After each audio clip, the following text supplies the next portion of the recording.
Bradley and the Thunderbolts.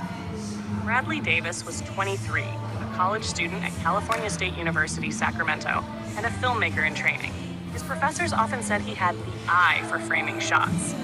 What he really wanted was to experience films the way the great directors did, as events, as living art.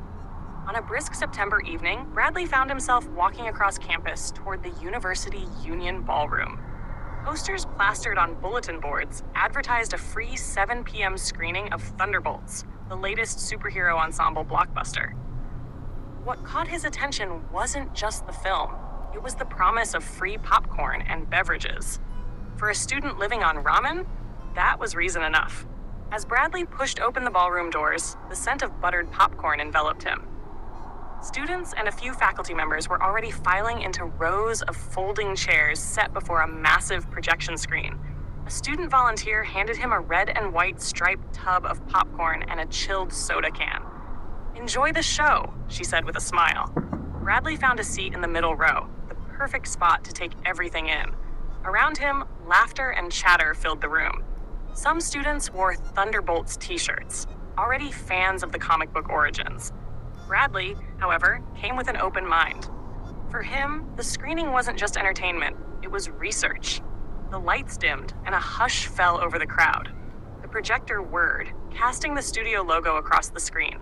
Bradley leaned forward, his soda unopened, his popcorn untouched. The movie opened with a sweeping aerial shot of a futuristic city under siege. The team of anti-heroes, each flawed, each scarred by their past, assembled reluctantly to combat a greater threat. Bradley noticed the way the director used muted color palettes for the villains and sharp contrasts for the Thunderbolts themselves.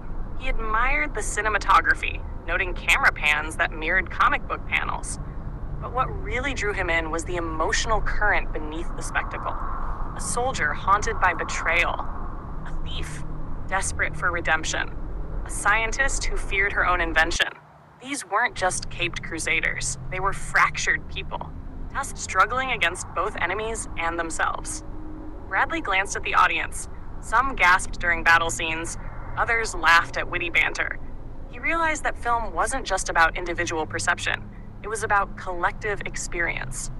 The room was alive, tied together by a story flickering on a canvas of light. When the climactic battle reached its peak, Bradley felt his pulse quicken. The team stood atop a collapsing skyscraper, framed by fire and chaos.